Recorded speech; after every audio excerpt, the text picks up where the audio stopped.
Sports. Some people watch them, some people hate them, and some people gamble their entire life savings on a three-legged parlay because of them. But nothing beats when we used to play them. You know, touching grass and exercising as you work together to achieve one common goal: to end practice as quickly as humanly possible. These were the good old days, or the bad ones, depending on who you asked. And if you were like me, your parents signed you up for a good amount of them 14 of them right now. growing up. So today, we'll be going over the good, the bad, and the ugly of the school sports experience. So no more yapping, let's get into it. Now, what was by far my main sport was football. And if you're a tea-sipper, American football. I started playing back in 3rd grade when my parents signed me up for flag football, and we practiced on just a giant patch of grass that was next to a track and field. The track and field had more grass on it that the older kids would also practice on. And I just remember that that field was not kept well at all. So there was just holes all over the field that were basically begging kids to obliterate their ACLs.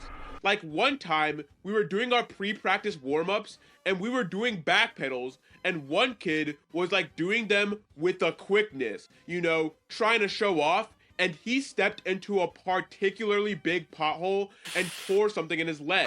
So I was basically practicing on a minefield. Anyways, during my flag football days, I was the offensive lineman, and all I did was basically just give the ball to the quarterback to start a play, then just kinda stand there. Because what the hell is an offensive lineman actually going to do in flag football? Play patty cake? Like, I had literally no reason to be on that team. I mean, I understand I was horizontally challenged, but come on, man, I'm like in 3rd grade. Let me do something. Anyways, I got the nickname the Twin Towers around this point because I was tall for my age, and I was also a twin. One of those facts did not age well, but I just hope I don't meet a dude nicknamed the Airplane. What? It's a joke! It's funny! After the few years I spent doing jack all in flag football, in 5th grade, I begged my mom to let me join the tackle football team. And after a lot of convincing, she agreed, and my Pee-wee tackle football career was started. And it was really a mixed bag, because in 5th grade, we were straight Kim Kardashian. I'm talking all ass. Like, I'm pretty sure we got mercy ruled every game. Like, I just remember our coaches basically giving up at some point in the year, which is fair when we almost never even played more than like 3/4 of football. After that year of practical hell, the next year, we were really good. Like, really good. I remember this was the year I actually locked in and got pretty good. With me getting good, I started talking crazy smack, and one time, a kid had stomped on one of our QB's foot, so me and my brother and some of the other offensive linemen all started getting into a fight like it was one of those empty bench situations. And yet, that would not be the last time we saw that team, because in the championship, we got this same exact team, and we whooped them. The whole game was basically me just saying scoreboard. And when the clock struck 0 and we were crowned the champions, man, that shit meant something to me, man. Like, I can deadass say, winning that chip was one of the happiest days of my life. Right next to watching the Patriots get whooped in the Super Bowl. And I remember getting so much satisfaction from watching the other team cry, because, you know, they were being a bunch of assholes the entire game. And then after receiving the trophy, we sang the SpongeBob SquarePants intro for some reason. I don't know, we were in like 5th grade. Anyways, 7th grade was a COVID year, so I didn't play. But 8th grade, man, 8th grade was a year to forget. Because if I thought we were bad in 5th grade, man, 8th grade made me question if this shit was really for me.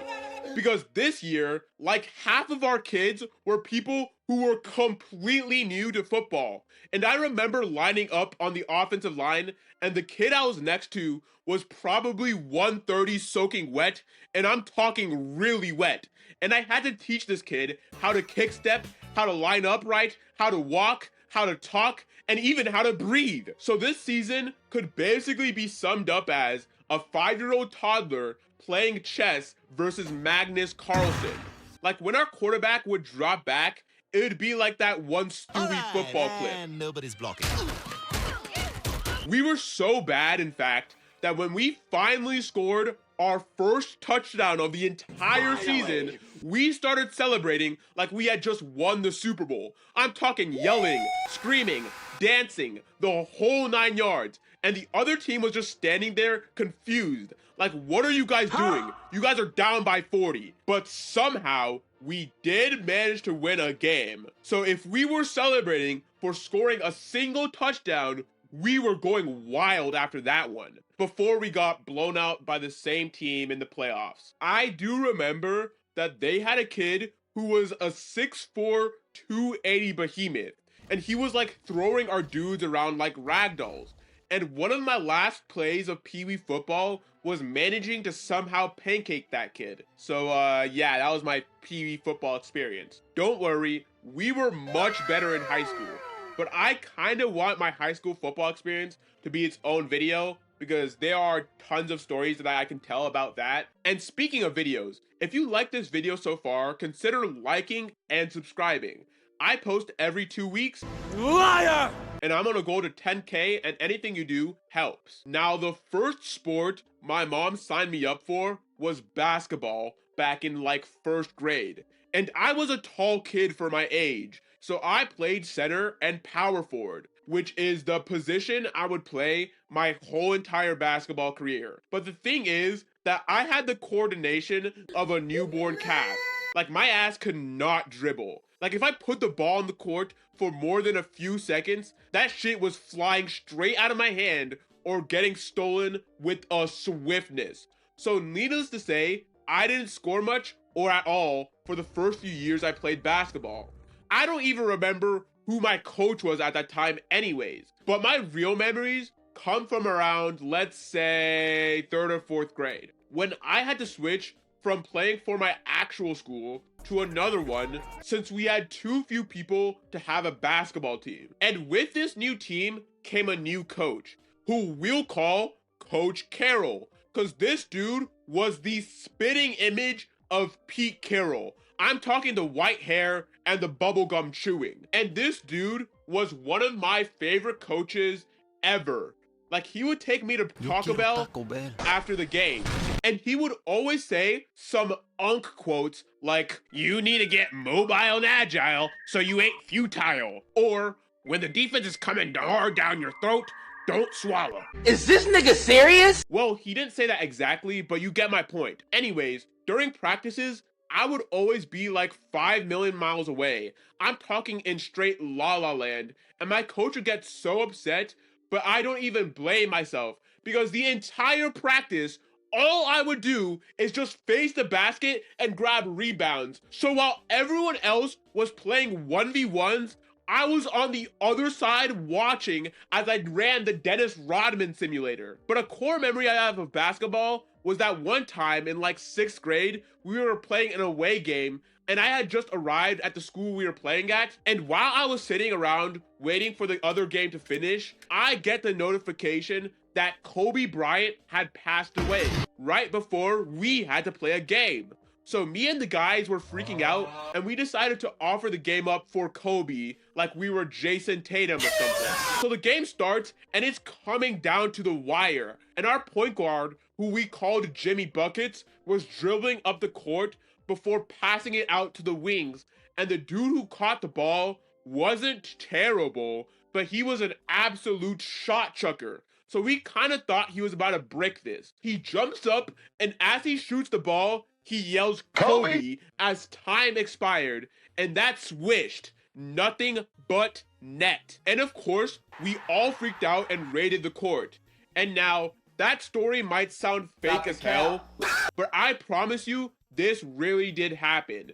Anyways, in 8th grade, we were a really good team that lost in the championship round, which we got BTA'd in, but I still have that 2nd place medal, so I don't care. And by the time high school rolled around, as a freshman, I was like 5'8", with absolutely no guard skills. So I was fried. Like, why do coaches see a dude who is not 6 foot and just stick them at the 5 and don't teach them any sort of guard skills? I don't know.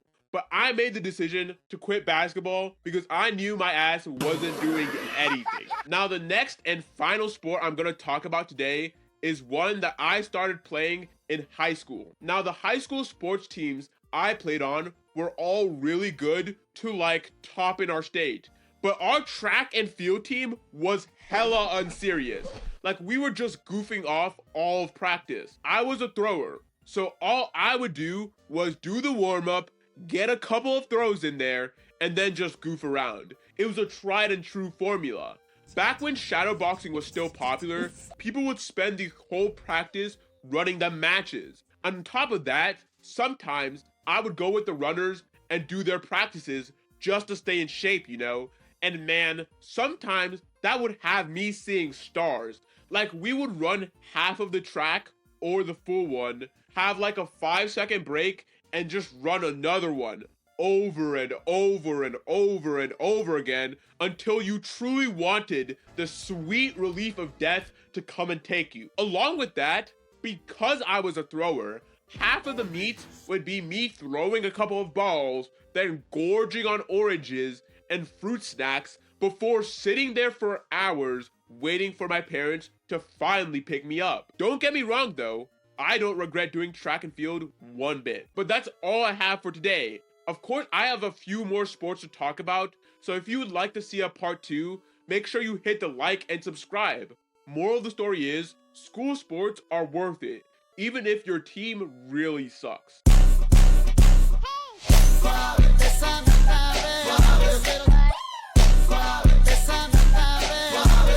Bang.